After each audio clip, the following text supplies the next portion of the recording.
as we continue with a series of lessons that will help us understand how a Model United Nations conference happens. Our next topic focuses on what comes next after the specific sub-themes of the main topic are identified. But before we proceed to the actual lesson, let's have a little intro first. Hello guys, it's Teacher Adam again. Welcome to English class.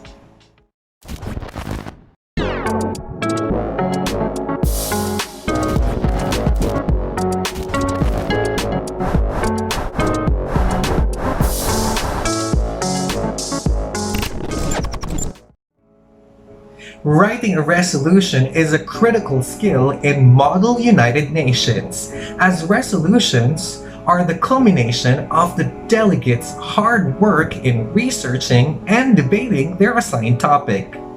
If you are new to this activity and you do not know how to write a resolution, this video aims to help you. Here is an introduction to writing a resolution.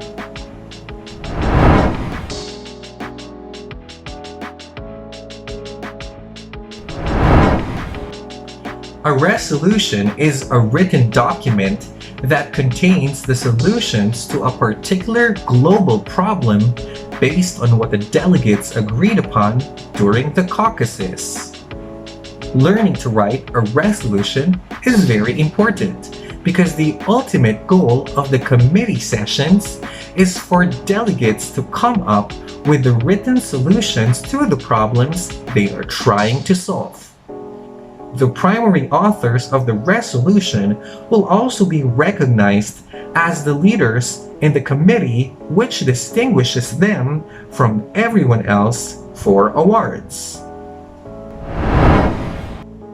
For you to fully understand the basic details of a resolution, here are questions that you need to answer. The first question is, who writes a resolution?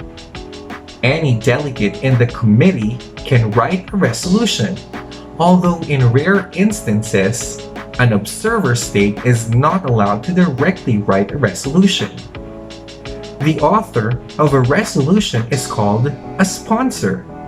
Most resolutions have multiple sponsors because it takes a group of countries to share good ideas and to come to a consensus. Some conferences allow delegates to sponsor multiple resolutions for each topic, while others only allow delegates to sponsor one per topic. Signatories, on the other hand, are the ones who sign the resolution that they support.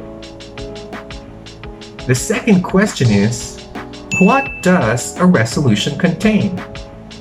A resolution is a document that contains all the issues that the committee wants to solve and the proposed solutions to that issue. It's called a resolution because that's what the United Nations calls the documents they produce. Technically, the resolution should be called a draft resolution before it is voted upon, and then called a resolution after it is successfully passed during voting block. The third question is, when and where are resolutions written? Most conferences require students to write resolutions during the conference. Specifically, resolutions are usually written during a moderated caucus, which is more popularly called the informal caucus, where delegates are free to roam around the committee to collaborate on ideas with each other. In an actual conference, students work outside, in hallways, or computer labs as well. Resolution writing becomes more focused during the latter sessions of committee when different country policies are clear and different ideas have already been mentioned. These conferences will not allow any pre-written resolutions. A few conferences have docket-style debate. This is when students are required to submit resolutions to the conference in advance, and the chairs pick the best ones and put them in a docket. The delegates focus only on the resolutions in the docket when they get to the conference and work on amending them. The last question is, why is a resolution written? The ultimate purpose of a committee session is to pass a resolution. All the speeches, debate, negotiation, and teamwork are supposed to lead up to a resolution which contains all the proposed solutions to the issue. The resolution or resolutions that the majority of committee agrees upon will be passed during voting block, and the sponsors will be informally commended for building consensus on good ideas. Most conferences allow multiple resolutions to pass as long as they do not contradict each other, but a few conferences allow only one resolution to pass. Now that we already know the basics, let's get into more specific details. To be exact, the structure. Here are the things that you need to know. A resolution is one long run-on sentence with 3 parts: heading, preambulatory clauses, and operative clauses. Let's talk about them one by one. The first part is called the heading. It contains 4 pieces of information: the committee name, the sponsors, the signatories, and the topic. Not necessarily in that order, depending on each individual conference's rules. The committee name and topic should be self-explanatory. The sponsors are the authors of the resolution.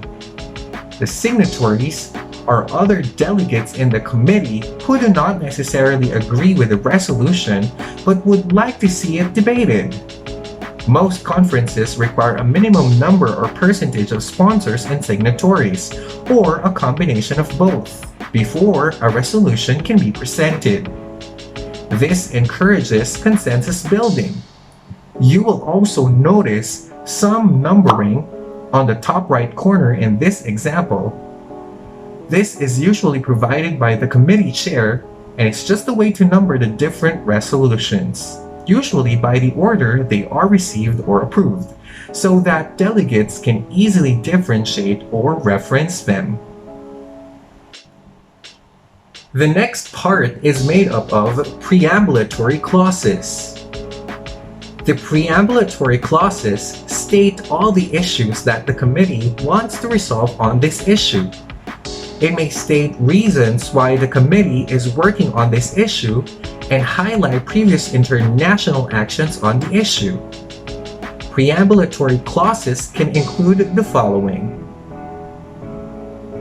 past UN resolutions, treaties or conventions related to the topic, past regional, non-governmental, or national efforts in resolving this topic, references to the UN Charter or other international frameworks and laws, statements made by the Secretary General or a relevant UN body or agency, and general background information or facts about the topic, its significance, and its impact.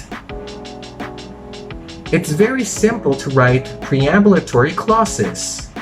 First, take a statement that you want to write about, perhaps an issue you want to solve, or a specific fact from one of the 5 bullet points above. You then take that statement, combine it with an underlined preambulatory phrase, and end it with a comma. Here is a list of preambulatory clauses that you may use in your resolution. For example, my country wants to address the issue of how HIV/AIDS has spread rapidly in sub-Saharan Africa. I pick a preambulatory phrase from above. I'll use alarmed by, and then I combine it to, say, alarmed by the 17% increase in HIV/AIDS contraction among sub-Saharan African countries in the past 5 years. The third and last part is made up of operative clauses. Operative clauses state the solutions that the sponsors of the resolution propose to resolve the issues. The operative clauses should address the issues specifically mentioned in the preambulatory clauses above it.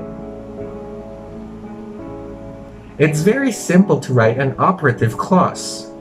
First, take a solution that you want to include in a draft resolution. You then take that solution, combine it with an underlined operative phrase, and end it with a semicolon. Remember, the last operative clause ends with a period. Operative clauses are also numbered. This differentiates them from preambulatory clauses, helps show logical progression in the resolution, and makes the operative clauses easy to refer to in speeches and comments. Here is a list of operative phrases that you may use in your resolution. For example, the solution is to distribute low-cost medicines for HIV/AIDS to sub-Saharan African countries. I pick an operative phrase from above. I'll use calls upon, and then I combine it and number it to say, number 1, calls upon the developed countries and major pharmaceutical companies to provide low-cost generic medicines for HIV/AIDS to sub-Saharan African countries. Here's a strategy tip. Usually, more details in an operative clause will make it stronger, or at least make the idea clearer to other delegates. A simple way to strengthen each operative clause is to answer the who, what, when, where, why, and how of each resolution. These details can actually be broken down into sub-operative clauses underneath the main operative clause. It's now time for us to check how well you comprehended our lesson for today, and that is through homework number 31. Directions. Log into your Schoology account. In your homework folder, locate the file to know the complete instructions. For questions, send me a message. Don't forget to submit your work before the deadline. And just to give you an idea, you have to look for other delegates you may write a resolution with. Before this video ends, let's have a quick reflection. Here is a Bible verse related to our lesson for today. Psalm 50:15. And call upon me in the day of trouble. I will deliver you, and you shall glorify me. Our topic for today teaches us how to formally write a resolution, a paper that seeks to give ways to solve global problems. In relation to this, we have to accept the fact that problems are part of our daily existence. God allows them to come to our lives for a purpose, but we don't need to worry about anything. As we face life problems, God promises to be there to help us. Our verse reminds us that deliverance from our troubles comes from the Lord. Even before He allows problems to block our paths, He has already prepared the solutions. Because of that, we must bring all glory to His name. Praise be to God. It's now time for me to say goodbye. Thank you for reaching this part. If you have questions or clarifications, send me a message or Ask them to me in our live class. You may also book a consultation schedule with me. I sincerely hope that you learned something from today's video. See you on the next one. Stay safe and God bless.